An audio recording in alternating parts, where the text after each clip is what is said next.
Leadership Club, liderando na prática, com CFC Resende.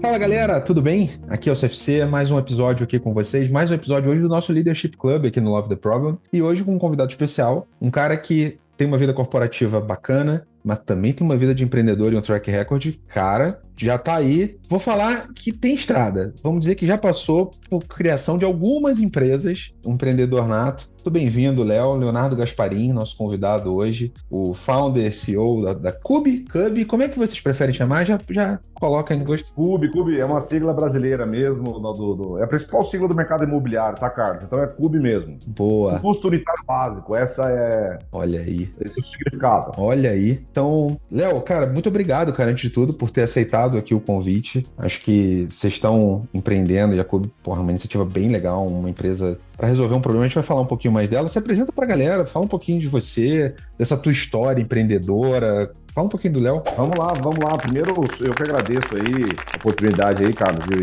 bater uma bola contigo, falar aí pra essa audiência super qualificada. Vamos lá, dá pra falar bastante coisa do Léo, da Cube, mas vamos focar mais no problema e tentar dividir um pouquinho sobre experiências aí desses 20 anos que eu tenho de vida profissional. Então, de maneira muito rápida, Carlos, mais para ajudar até a conectar com o que a gente vai falar, eu tive experiências bastante diversas, a maioria delas como empreendedor, como você comentou. Não me considero um empreendedor em série, não. Na verdade, eu acho que é o lugar que eu me encontrei e me sinto mais feliz. Tá? Então, eu nem gosto tanto dessa sigla de empreendedor serial. Parece que você descobriu o caminho, então é só replicar. E não é nada disso. Virou uma fábrica de criar empresa e vender, né? Não é bem isso. Não é nada disso. Então, não tem nada de serial. Tá, muito pelo contrário. Mas eu tive o privilégio de não só ter um background, Carlos, familiar com pais empreendedores, são pequenos empreendedores no Tocantins, eu sou tocantinense de nascimento, então isso, sem dúvida nenhuma, me moldou com uma visão bastante pragmática para as empreitadas que eu tive, né, ao longo da vida. E aí eu sempre gosto de separar muito, tá, Carlos? Já, de novo, dando um pouco do pano de fundo, eu tive o privilégio de ser um empreendedor por opção e não um empreendedor por necessidade, que foi o caso dos meus pais. Então acho que daí já é um bom capítulo para a gente falar um pouco dessas diferenças, né? E então eu tive, né, uma experiência muito rápida no mercado financeiro. Depois que eu formei, eu fiz administração de empresas aqui em São Paulo, na GV, e entendi que minha vida era muito mais de economia real, tá? E não tanto ali de mercado financeiro, e isso com um ano de trabalho, logo depois de formado. E aí participei de boas jornadas pelo Brasil. Eu tive o privilégio de ser sócio, né, cofundador do novo Pontofrio.com em 2008, né, que foi o Crachá 001 e estava ali com sócios muito experientes, que foi muito bacana. Então, o Ponto Frio acabou virando, né, uma hold muito grande chamada Nova.com, com Extra, com Casas Bahia e tudo mais. Toquei praticamente todas as áreas lá e saí no final de 12, quando então eu começo a minha vida de empreendedor, entre aspas, solo. Nunca sozinho, porque eu sempre tive sócios muito complementares e sócios muito especiais, mas sempre empreendendo próximo de tech. Então teve a onda de e-commerce. 2013 eu tive a onda de empreendedor ali com disciplinas muito atreladas a machine learning e cloud na época. 2016, uma outra jornada como empreendedor de inteligência artificial, quando ainda não era inteligência artificial. Quando nem era fancy, né? Nem era modinha ainda. Então era zero fancy, era janeiro de 2016, um timaço, tá, da Federal de Minas, com sócios que eu já tive em outras jornadas anteriores. Então, assim, jornada super bacana. E eu tenho uma passagem, cara, que pouca gente sabe, que eu fui um desenvolvedor imobiliário durante bons anos com uma atividade paralela. Olha aí. Então, fiz loteamento do Brasil afora, que, de novo, me deu uma bagagem muito bacana. Então, a Cube é uma combinação de um pouco de tudo. Perfeito. Então, de ter trabalhado, né, e ajudado a criar uma empresa do zero, que foi a Nova.com, sendo o Crachá 001, inclusive, até 5, 6 mil colaboradores, sócio controlador, sócio estrangeiro. Depois fomos para a onda aí de empreender com tecnologia, com saídas legais, tá? Então, se a gente acertou mais do que errou, imagino. A Nemo a gente acabou vendendo para Lynx, né, em setembro de 2015, e a Kunumi a gente vendeu para o Bradesco em 2024. Depois da Kunumi, né, depois que eu saí do dia a dia da Kunumi, eu tive uma empreitada mais rápida empreendendo com tecnologia para o mercado imobiliário, mas a gente acabou sendo comprado ali muito rápido, e aí então em 2022 eu tive a chance de voltar do zero e reescrever o capítulo de tecnologia para o mercado imobiliário, que é exatamente a Cubo. Então, em linhas gerais, tentando ser breve aqui, esse é um pouco do meu resumo. E como eu te falei, cada jornada dá um aprendizado diferente. Dá 1 hora de episódio por jornada dessa daqui. Só a Konami que eu conheço um pouquinho. Dá para ter, sim. E a única coisa que eu tenho dessas jornadas aqui que a gente tenta praticar, Carlos, é só vale erro novo. Se a gente só cometer erro novo, já vai ser um grande adianto. Excelente. Tá? Então, porque tipo, né, o acerto, a gente não sabe se vai ter, mas se evitar os erros do passado, a gente já vai estar, né, numa posição privilegiada. Então, vamos lá. Cara, muito legal. Bem-vindo ao clube aqui, do Leadership Club a gente já faz. Por quê? Porque, cara, se tem um jeito de aprender real, oficial, sobre liderança, é vendo exemplos, é aprendendo erro novo, é sentindo quem já teve na dor ali. E esse teu track record é muito bacana. Tem muita dor em cada uma dessas... Tem muito suor, né? Em cada uma dessas experiências e empreendimentos e que vão gerando erros novos. E aí, muito interessante, cara, porque a Cube tá somando um pouquinho de tudo isso, né? Eu queria que você falasse um pouquinho mais de Cube também, porque, primeiro, falando de mercado imobiliário, falando de inteligência de negócio, inteligência artificial e tudo um pouquinho mais, é um mercado no Brasil super difícil. Brasil não, né? Vamos falar de mundo também, porque a gente teve agora há pouco as construtoras lá na China, Evergrande e outras, dando problema. Não é um mercado fácil de empreender. A gente tem um setor que a Cube está atuando. Queria que você falasse um pouquinho mais dela, até para a gente explorar, porque, cara, empreender já tem as suas particularidades. Reforma tributária tem as suas particularidades, está mudando o jogo de empreender no Brasil, 26 em diante, vem outro patamar por aí. Mercado imobiliário e todas essas complexidades. Tu tá pegando um mato duro de se cortar aí, né? Pra trabalhar. Não, concordo, assim, você deu alguns exemplos aí, né, do mercado chinês recente, com Evergrande, outros problemas. Obviamente, a gente não pode esquecer do crash lá de 2008 no mercado americano. E tem uma coisa que sempre me chamou a atenção dentro do mercado imobiliário, especialmente o mercado imobiliário brasileiro, né? Ele é muito peculiar, por alguns motivos. Primeiro que ele tem uma das mais baixas penetrações de tecnologia. Isso é um ponto muito importante. Apesar dele estar junto com a Agro e sendo as duas principais locomotivas da economia brasileira, ele ainda tem baixíssima penetração de tech. Esse é um ponto. E eu gosto sempre de dizer que ele é um mercado que ele cresce com freio de mão puxado, que a gente já explora um pouquinho mais. E essa talvez seja a principal diferença e o motivo de estarmos muito longe de uma crise como teve, por exemplo, em 2008, ou uma crise chinesa. Por quê? Porque claramente teve uma oferta descontrolada que naturalmente desequilibrou ali perante demanda, e aí teve ali, seja um colapso no perfil de crédito dos compradores, ou seja, até uma ausência de compradores, que também foi um caso que aconteceu ali no mercado chinês, né? Cidades fantasmas e tudo mais. No Brasil, isso é bastante distante, por dois motivos. A primeira, né, e por que do freio de mão puxado? A penetração de crédito imobiliário no Brasil ainda é muito incipiente, estamos falando em torno de 10% do PIB. Nossa taxa de juros nem convida muito, né? Nem é muito convidativa também, porque... A estrutura de taxa de juros no Brasil, né, quase que proibitiva, mas mesmo com tudo isso a gente vem tendo evoluções, tanto do ponto de vista de regulamentação. Então, se a gente for parar para pensar, né, patrimônio de afetação, isso começou, muito recente, 2004, né, o Instituto da Alienação Fiduciária, também é algo novo, fortalecimento e maturidade dos fundos imobiliários, bastante novo, né? Então, no Brasil, a gente está ainda numa fase muito inicial dessa maturidade de crédito para o mercado, seja ele B2B ou B2C, e que naturalmente, né, vem acelerando e vai ser disruptivo nos próximos 5, 10 anos. Então, talvez isso é o que mais me atraiu a empreender com tecnologia para o mercado imobiliário, então olhando para frente. E, além de tudo isso, tem aqui um déficit habitacional, né, muito importante, que aumenta todo ano. Então, falo, peraí, isso vai ter que ser resolvido de alguma maneira. E a parte boa é que a gente tem alguns sinais, vou pegar a imaginário dos últimos 10 anos, muito promissores. E aí, quando a gente olha e confirma que ele tem uma das menores penetração de tecnologia, opa! Oportunidade. E aí vem junto do que você falou. Aí você soma tudo isso no caldeirão, reforma tributária, enfim, dentre outros fatores que deixam essa jornada ainda mais desafiadora, mas ao mesmo tempo muito empolgante. E a Cubo, então, né, a gente nasce com uma missão muito grande, que é, de fato, construir a infraestrutura de tecnologia, onde o dinheiro movimentado no mercado de capitais, referente especialmente à compra de imóveis, que é onde a gente está focado hoje, né, no fluxo de recebíveis, tenha um nível de organização muito alto, com ótimas práticas de gestão e transparência, para que, né, todos esses recebíveis, eu estou falando de uma indústria trilionária, tá, Carlos? Esteja apta a migrar para o mercado de capitais, que vai ser a única forma da gente conseguir, de fato, a desenvolver o mercado imobiliário brasileiro de acordo com o potencial que ele tem. Então, esse é o objetivo principal da CUB. Como é que eu pego um contrato de um imóvel ou de um lote que o Carlos comprou no interior de São Paulo e aquela loteadora ou aquela incorporadora tenha, não contas a receber, mas um ativo financeiro,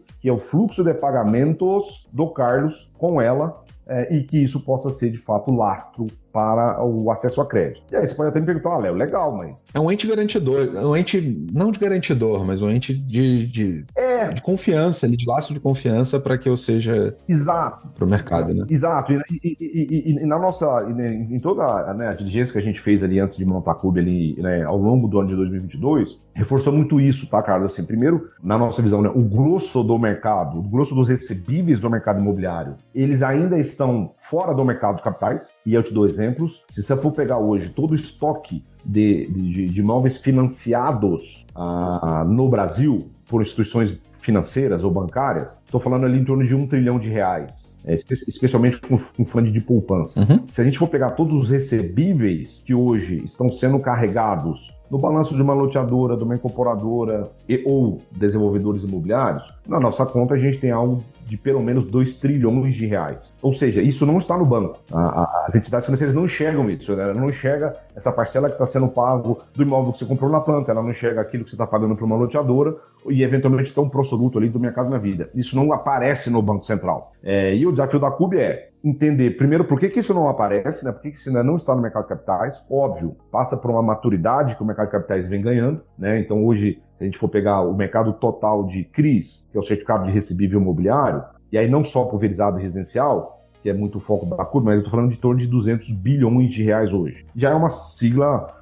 razoável se eu estou considerando que tem R$1 trilhão de todos os imóveis financiados no Brasil atualmente hoje o registro no Banco Central. Então, tem muito essa questão de ser ali, né, usar um termo inglês aqui que eu não gosto muito, mas da CUB ser o enabler para que isso, de fato, né, viabilize essa entrada de todos os recebíveis. O que a gente encontra é um pouco o que você falou, oportunidade para tudo que é lado, muita coisa muito processo manual ainda sendo feito, uma experiência ainda precária para os compradores ou mutuários desses imóveis, e ordem de grandeza eu estou falando de um mercado muito convidativo. Mais de 30 mil empresas desenvolvedoras imobiliárias no Brasil hoje, ou seja, aquela empresa que coloca pelo menos um empreendimento todo ano disponível para o mercado. Estou falando aí de aproximadamente 200 mil empreendimentos imobiliários no Brasil hoje, que são as SPS, com alguma carteira de recebíveis ainda ativa, tá? Ou seja, temos, né, um desafio aí muito interessante.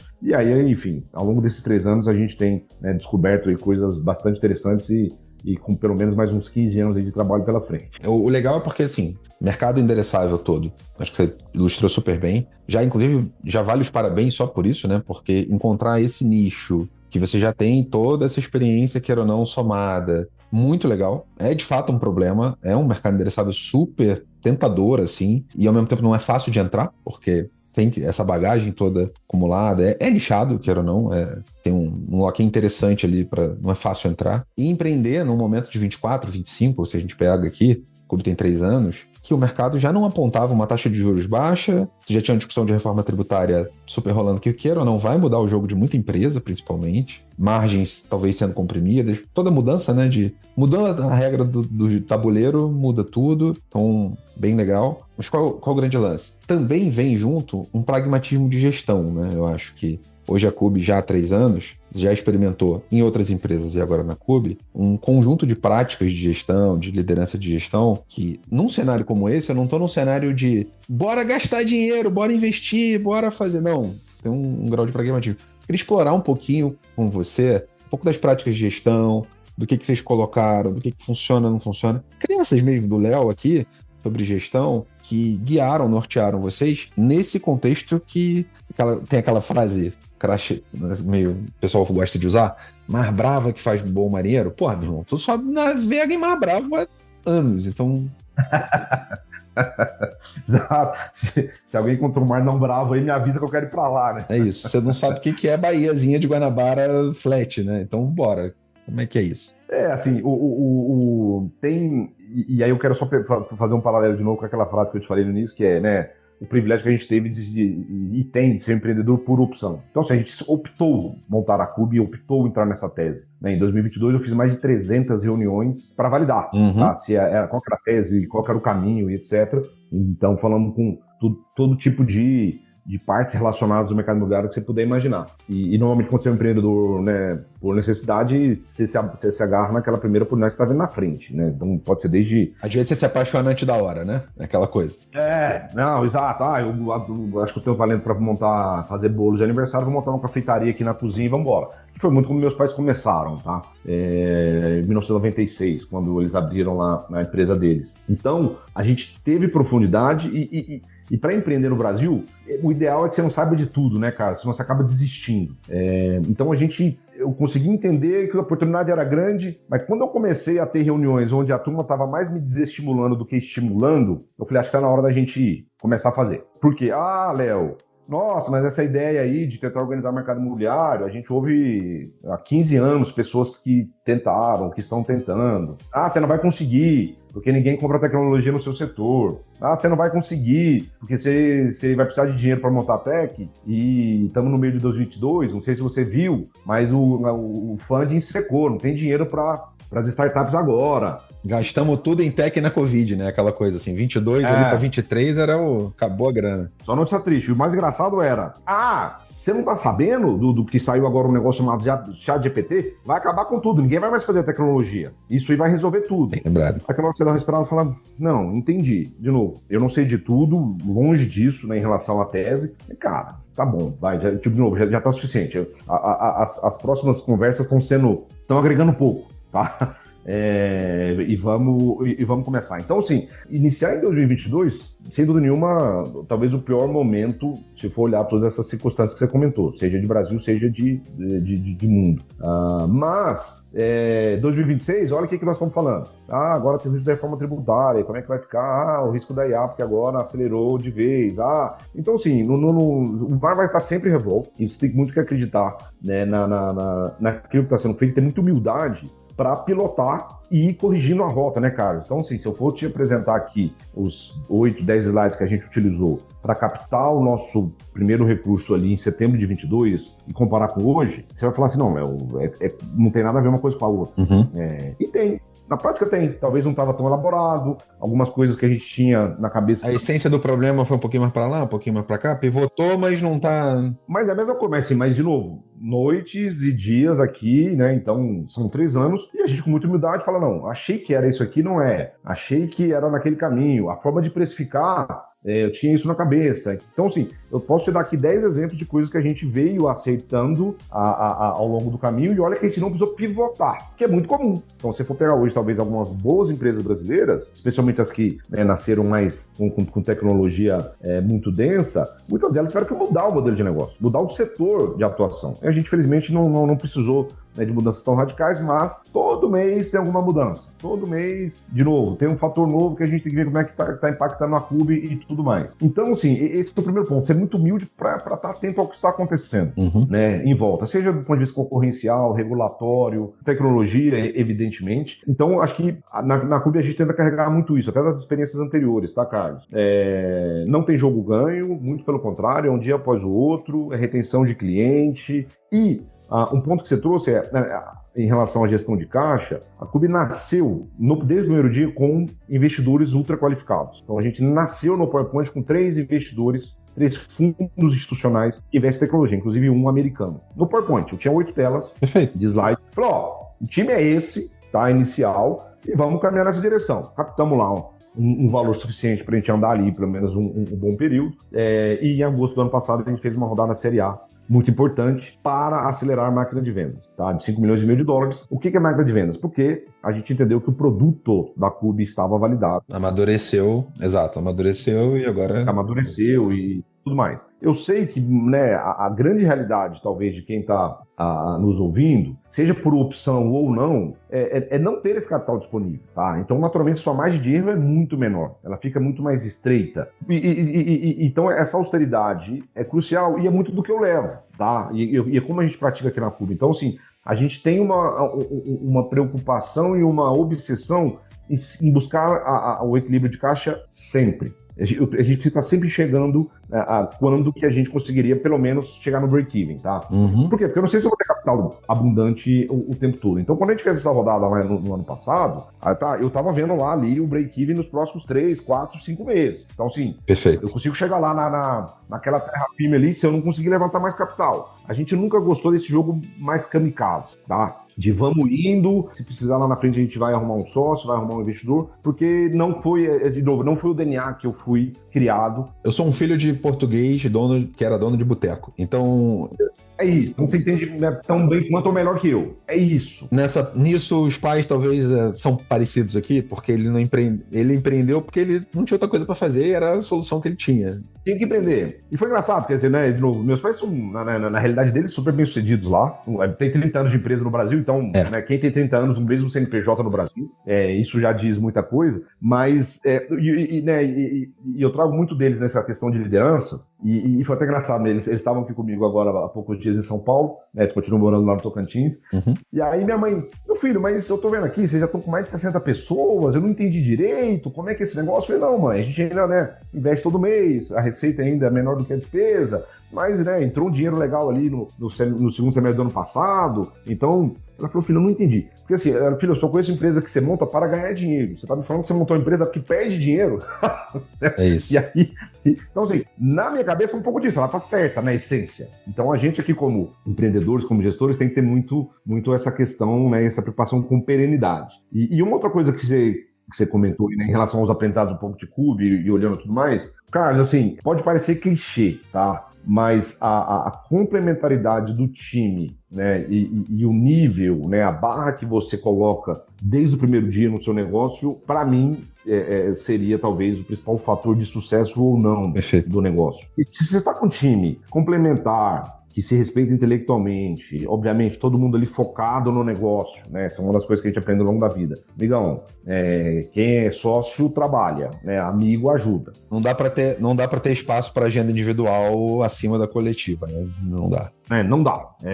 Então, quem tem ação na Cube ou é investidor está dedicado 24 horas por dia aqui na Cube. Então, se você tem esse time dedicado, é mais fácil de tomar risco, fazer o movimento, corrigir rota, porque dado, né, todas essas diferentes habilidades que hoje, né, em 2026, são requeridas para montar um negócio de sucesso, né? Então, que tipo de tecnologia pode impactar seu negócio, como é que você vai abordar comercialmente com uma estratégia vencedora em rede social ou não. É muita disciplina, que é impossível uma pessoa só dominar. Perfeito. Então, no final do dia, eu gosto sempre de dizer que eu estou na Cube aqui mais para não atrapalhar do que para ajudar. E quando eu falo não atrapalhar, talvez o principal lugar onde eu gasto o meu tempo aqui na Cube é perto do time e atraindo novos talentos. É aí que eu tô, tá? Por quê? Porque se isso tá dentro de casa, todo o resto fica mais fácil. Então eu tô com o olho no caixa, tô com um time, né, de primeiríssima linha dentro de casa. E de novo, time, gente, pode ser 2 pessoas, sim, 5 pessoas, não importa. Mas assim, aquelas pessoas têm que ter um motivo muito claro para estarem lado a lado com você aí na empreitada. Se você tem né, o pé no freio no acelerador aqui, com o time certo, as coisas vão,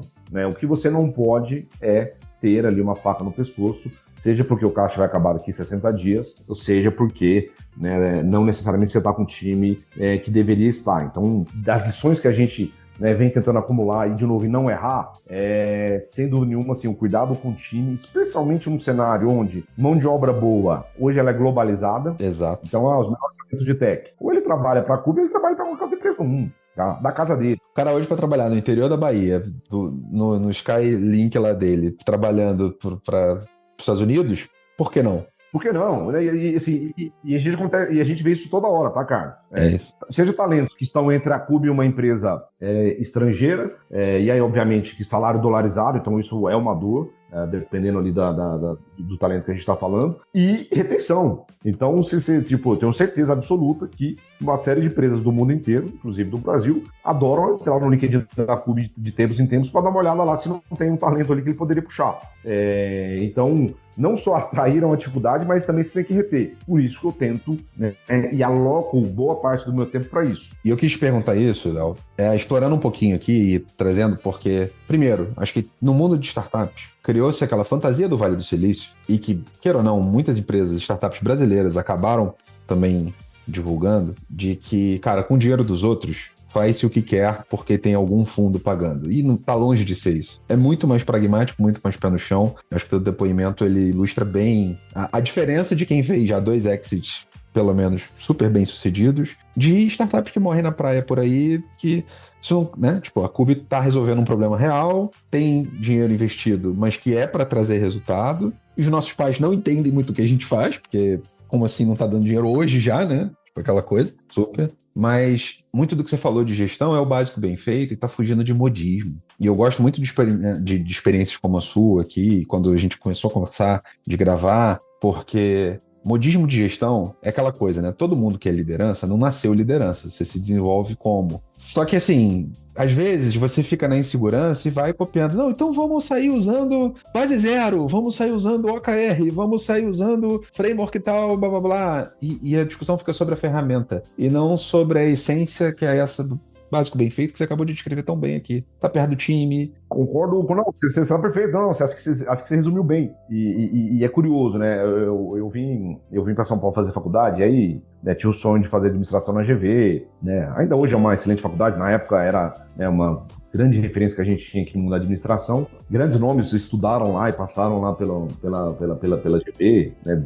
Abílio Diniz, dentre outros. E aí é muito natural, né? Porque eu voltava com muita frequência pro Tocantins, nas férias, feriados e tudo mais. E aí, obviamente, que eu chegava lá cheio de ideia no negócio dos meus pais, que é o comércio, né? Enfim, era uma pessoa com uma floricultura. E eu tinha bons embates ali com meus pais, conceituais mesmo. Eu, teoricamente, acabado de ler 2, 3 livros com todos os gurus ali de administração, Peter Drucker, sei lá o que, e meus pais, ali no dia a dia, com um negócio que já tinha lá seus 10 anos, pelo menos, e eu tentando colocar ali algumas coisas que, né, obviamente não se encaixariam pela minha falta mesmo de vivência, de experiência e tudo mais. E aí eu lembro que algumas coisas me marcaram, e lembro até hoje. A primeira delas é, pai, fluxo de caixa, como é que você organiza aqui? Você não tem sistema aqui na loja, isso lá em 2003, lá em 2004. Você não tem controle de estoque direito, como é que você faz isso, etc. Como é que você sabe se o negócio está indo bem ou mal? Meu filho, é muito simples. Todo final de ano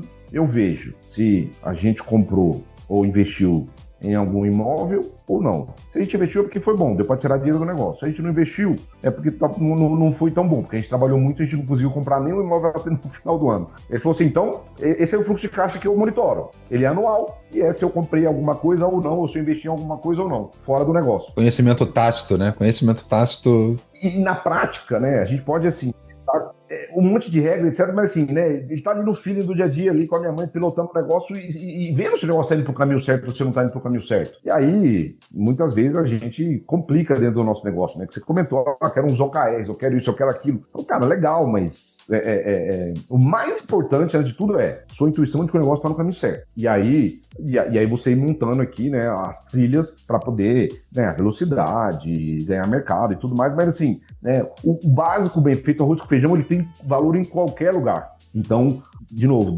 pensando aqui, né, em aprendizado de prática, eu tento praticar isso na Cube, obviamente com ferramental e outras coisas do tipo. Não é não ter número, não é não ter métrica, não é isso que a gente está falando, né? É tipo, não botar óbvio, exato, só uma ferramenta acima de todas as coisas, é isso no final. E muitas vezes você não esconder o problema, ou se esconder, ou se justificar, olhando um monte de número bonito numa planilha ou numa ferramenta de indicadores, mas que na prática, né, não conversa com a sua conta bancária. Então, na minha visão, isso deveria ser tão simples quanto. Eu tenho uma cultura incrível, sou focado em meritocracia, etc., mas eu tenho uma rotatividade de talentos aqui absurda. Cara, tem alguma coisa errada, né? Ou, eu acho que meu produto é incrível, eu tenho IA, eu uso não sei o quê, mas o meu churn de clientes é o dobro do que deveria ser. Você não precisa ter muito indicador para poder perceber que tem algo errado. Cuidar do cliente, cuidar do time, né? Ter proximidade do time. Só tentando aqui já fazer alguns bullets aqui em cima do que você falou. Exato. Olhar para os números. É muito nisso, entendeu, Carlos? Tá vivendo, tem um feeling dos números ali, do dia a dia. Exato. Então, eu acho que óbvio, eu tenho meus mentores, né? Eu consumo muito material educativo, inclusive pelas redes sociais, por tudo. Então, mas obviamente eu adoro especialmente leitura né, mais qualificada e boas conversas com outros empreendedores, com pessoas que dominam algumas áreas específicas que eu tô com mais dificuldade ou com dúvidas. Então, assim, eu acho que essa troca é muito rica e naturalmente, conteúdos como esse aqui que a gente tá fazendo, eu consumo muito. Por quê? Porque se eu tô ouvindo aqui aprendizados, dependendo do caso, eu entro lá e mando um e-mail, mando, né, uma mensagem no LinkedIn para tentar ali aprofundar alguma coisa. Então, assim, e dependendo muito desse lugar, né, nada melhor do que você consultar pessoas que você entende, que têm experiências complementares ou que já passaram por aquela dificuldade, ou por aquele momento que você tá. Né? Eu sempre gosto de dar exemplo de médicos, né? Enfim, então, quando você tem ali um problema mais específico, de um caso que você não viu tantas vezes ainda, e tem a junta médica, né? Você junta ali mais 2, 3 médicos de especialidades diferentes, vamos fazer aqui um diagnóstico. Então, eu acho que no mundo dos negócios a gente tem que fazer a mesma coisa. É exatamente ali a mesma dinâmica que ô Carlos, já vi aqui que você montou uma máquina de venda super bacana, você tá presente ali com mídia online, etc. Cara, e aí? O que você faria no meu lugar? Minha dor aqui é essa, é aquela. Tem alguém para me indicar, para bater mais um papo? E aí, de novo, isso é humildade. De vez em quando me perguntam sobre por que você chama essa trilha aqui do podcast de Leadership Club. Eu falei, porque o clubinho é a melhor forma de você ganhar conhecimento real, baseado em outras pessoas que você passa a confiar. E provavelmente é mais barato, né, Carlos? Exato. E provavelmente é mais barato. Porque é alguém que está sofrendo as mesmas dores que você, que está vivendo. Então, por exemplo, vou pegar um gancho aqui que se fosse um papo de clubinho do CFC e do Léo aqui, a gente já puxava. Caramba, captar dinheiro. Eu tenho inúmeros amigos que, na captação, viraram escravos de um fundo, quando, na verdade, certo? Não estão vivendo esse cenário que você está vivendo hoje, de conseguir pragmaticamente reportar, mas que caíram na tentação antes da hora de ter um produto, de fato, validado, de ter um cenário, eles caíram na tentação de, cara, vou captar, vou ficar milionário, vou ter dinheiro para construir 4, 5, 6 alavancas ao mesmo tempo, e, na prática, o negócio perdeu a essência. A pivotagem deles virou uma biruta ao vento, não virou de fato, uma pivotagem. Não, isso ponto é bom, porque inclusive é muito louco, né? Muitos negócios nascem natimortos porque fez uma captação de dinheiro errado. Ou no time errado, no formato errado, com os investidores errados, muitas vezes, ou talvez cláusulas de contrato que, de novo, inviabilizam o negócio, né, no médio e longo prazo. De duas uma, ou porque se o negócio deve começar a dar certo, o empreendedor vai descobrir que tem uma cláusula lá que é muito pró-investidor, que ele não vai querer ficar no negócio, ou o contrário, né, o negócio começou a aparecer que não está andando na velocidade que deveria, e aí, por um motivo ou outro, tem um desalinhamento claro nessa estruturação inicial, então a gente vê isso acontecer com muita frequência.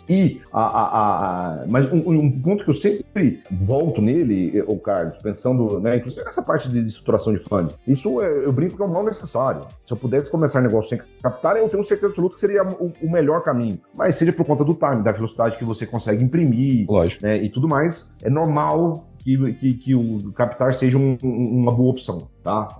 Não a única, mas que seja uma boa opção. E uma coisa que, né, hoje a gente tem muito clareza ninguém constrói um negócio perene, com valor gerado de equity, etc., numa curta janela de tempo. Então, assim, eu acho que 5 anos assim, é o mínimo do mínimo. Eu diria para muito mais, tá? De novo, 5 é o mínimo do mínimo. De novo, na Cube nós estamos com 3 anos, tá? O que a gente acabou de fazer, Carlos, quando a gente fez essa rodada lá em agosto? Nós propusemos para os investidores, os sócios principais aqui na Cube, que a gente zerasse o nosso vesting. Eu vou traduzir aqui só para ter certeza que todo mundo está na página, porque nem todo mundo tem obrigação de saber o que é essa hora do vesting, tá? Quando o investidor de venture capital ele coloca o dinheiro dele, ele ainda mais no estágio inicial, ele está investindo no time. Exato. Então, vocês contam isso. Então, ele precisa que o time esteja lá comprometido. Então, o normal é que sejam 4 anos ali para que os empreendedores, os fundadores tenham direito àquelas ações de fato, tá? Então, depois de quase 3 anos de Cube, a gente chegou e falou, pode zerar de novo. Então, se a gente não ficar mais, pelo menos os próximos 4 anos, a gente não tem direito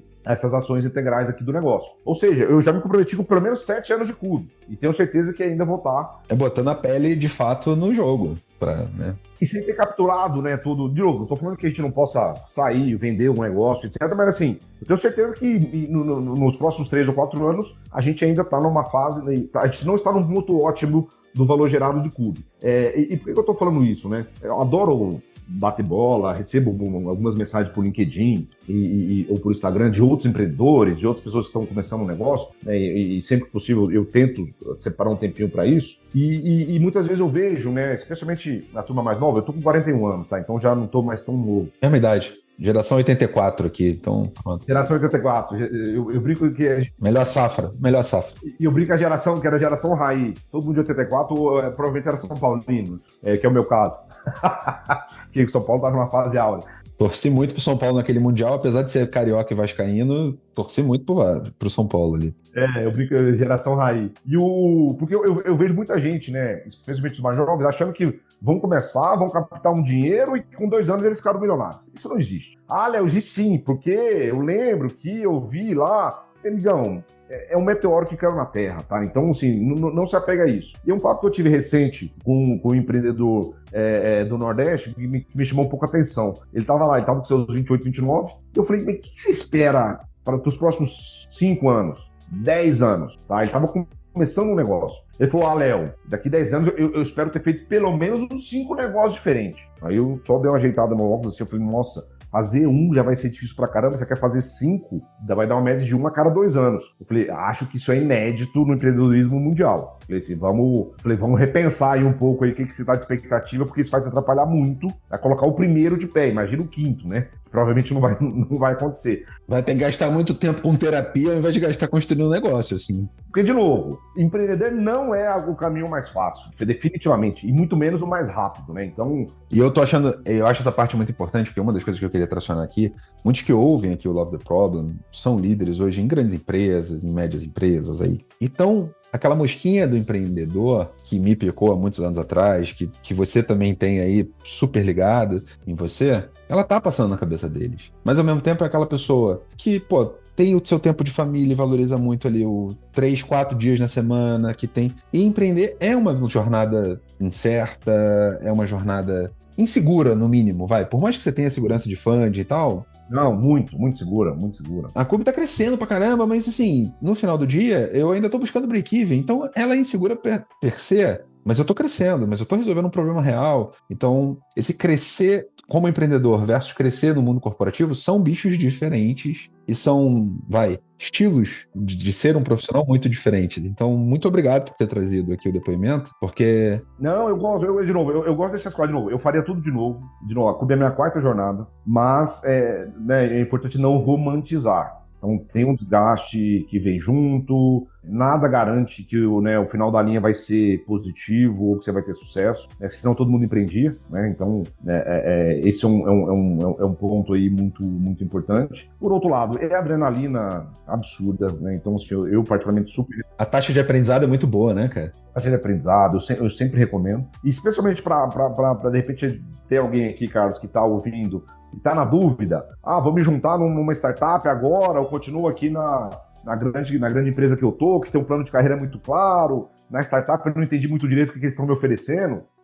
Eu tenho um lema aqui na CUBE que é o seguinte, tá? Especialmente para os jovens. Eu falo, eu não vou te garantir que a gente vai dar certo daqui 2 anos, tá? Não tem como eu te garantir isso. A única coisa que eu consigo garantir para você, Carlos, para você, Maria, é que daqui 2 anos você vai sair da CUBE muito melhor do que você entrou e com muito mais opções de mercado de trabalho do que você chegou. Por quê? Porque você vai perder 20 anos em 2, estando dentro de uma startup. Ou seja, você não precisa necessariamente começar empreendendo, tá? Para ter esse gostinho, né? Ter esse aprendizado mais acelerado. Então você pode se juntar num projeto bacana, sério, que você confie e especialmente que você, a respeite e admire talvez as pessoas que estão à frente ali, para que antes de você ter essa decisão de empreender do zero ou não. Então, sempre gosto de falar, com certeza absoluta a sua vida vai ser mais acelerada. No mínimo você tem que ter essa motivação interna de que taxa de aprendizado é um negócio que te faz acordar todo dia e tesão e tal, porque senão não vai rolar. Não vai rolar. E por quê, né, cara? Só pra gente até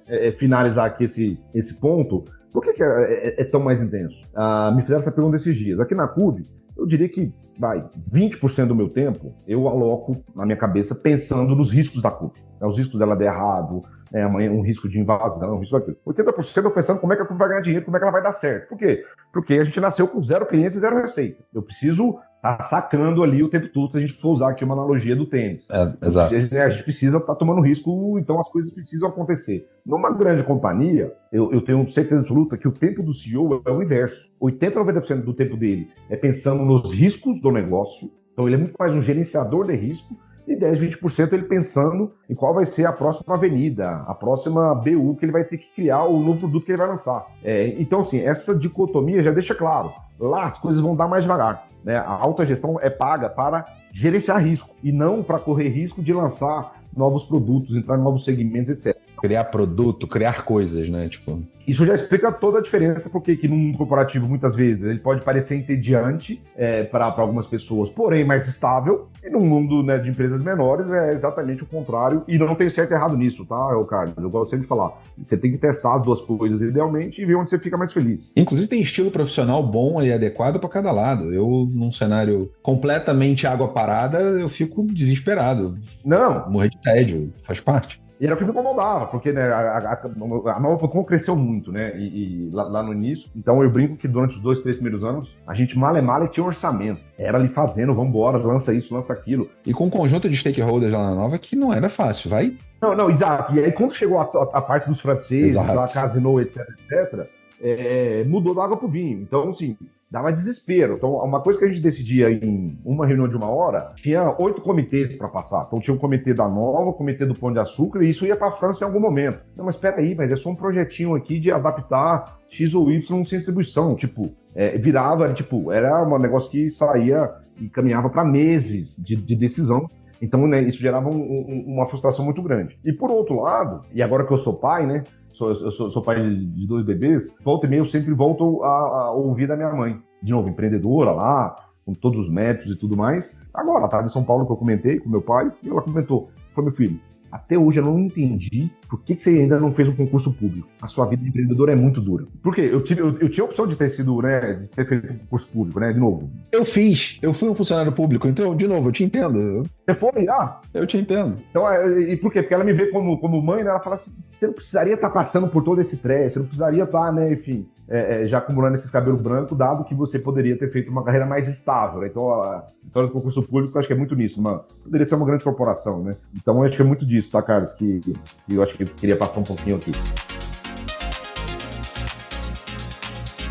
Cara, muito, muito, muito obrigado. Acho que uma história da CUB, encantadora, assim, acho que vocês estão construindo e a oportunidade de mercado muito, muito legal. De novo, é um problema super real. Bom, galera, eu espero que vocês tenham gostado tanto quanto eu aqui. Vocês viram que passou rápido, né? Porque, assim, o episódio já tá chegando aqui no fim, cara, pisquei. Boas conversas, pessoas com a bagagem que o Léo tem, passa rápido mesmo. E, cara, eu queria que você deixasse uma mensagem final para os nossos ouvintes. Tem muito gestor, muita gente empreendendo, muita gente que está hoje no mercado corporativo. E também uma mensagem, por que não, para o próprio time da CUB. Já viu o carinho que você tem, a preocupação que você tem com o teu time também. Porque, com certeza, assim, o que vocês estão construindo é um negócio muito único. É um negócio que resolve um problema em um mercado. Cara, oportunidade, você disse melhor do que ninguém aqui. Você deixasse um recado final pra galera. Então, Carlos, eu gosto muito mais de ouvir do que de falar, mas você me colocou no papel aqui de mais falar do que de ouvir.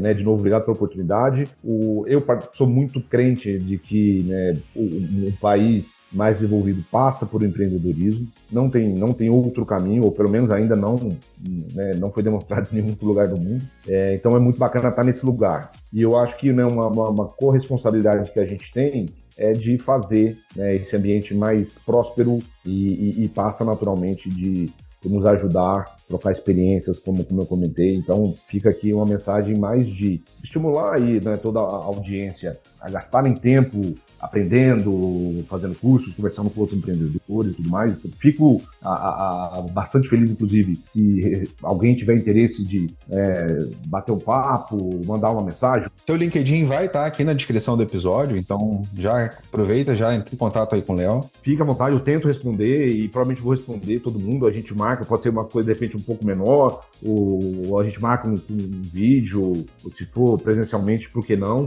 Aloco tempo para isso, tá, cara? Porque eu aprendo muito e, de novo, nesse bate-papo aqui com você já me veio um monte de coisa na cabeça e dentre outras coisas, então mensagem aqui super positiva, o ambiente vai estar sempre desafiador pra gente, nos piores momentos que sempre tem. Lembrem-se, tempestade nunca dura para sempre. Eu já me apeguei a essa frase mais de uma vez, tá, Carlos? Nossa, adorei. Mais de uma vez. Então, assim, tem aquela semana ou aquele dia, assim, acabou o mundo, né? Deu tudo errado. Calma, né? Então... Ser feliz não é estar feliz 100% do tempo, né? Não é isso, é sobre isso. Não tem como, tá? Porque senão, de novo, isso aí é um mundo que não existe e aí seria romantizar. Então, um pouco disso. Obrigado de novo pelo tempo, obrigado vocês aí pela audiência. Como Cube, obviamente, a gente fala muito para pessoas do mercado imobiliário, incorporadores, loteadores, e agora também um produto novo que a gente soltou recentemente para imobiliárias. Então, fica aqui também, né, a nossa provocação para acesse ali o site da Cube, vejam se tem oportunidade. A gente adora bater papo, então, de repente, você que está aqui, que é investidor do mercado imobiliário, né, ou que conhece eventualmente alguma empresa do setor, né, a gente também adora bater esses papos, para tirar dúvidas, muitas vezes até do que fazer, desde o ponto de vista de tecnologia, como acessar um crédito mais fácil. Então, a gente tem muito esses bate-papos aqui com clientes ou não da Cube. E a gente sempre tenta também fomentar conteúdos relevantes por meio de eventos que a gente faz Brasil afora, por meio de alguns eventos online que a gente também faz. Então, a gente está aqui no início, né, da jornada da Cube. O mercado imobiliário no Brasil ainda é muito incipiente e vamos lá, a gente espera ter vida longa aqui e que a gente possa voltar aqui outras vezes para falar aqui de mais coisas ou derivar outros assuntos aqui com vocês, Carlos. Muito obrigado, Léo. Muito obrigado. Valeu, galera. Um grande abraço.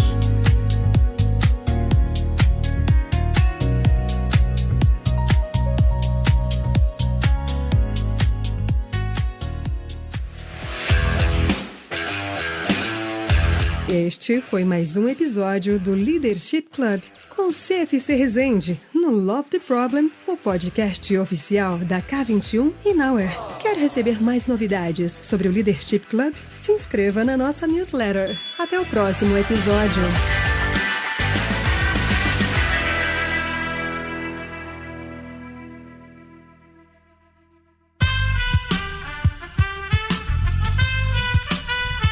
Esse podcast foi editado por Aerolitos Edição Inteligente.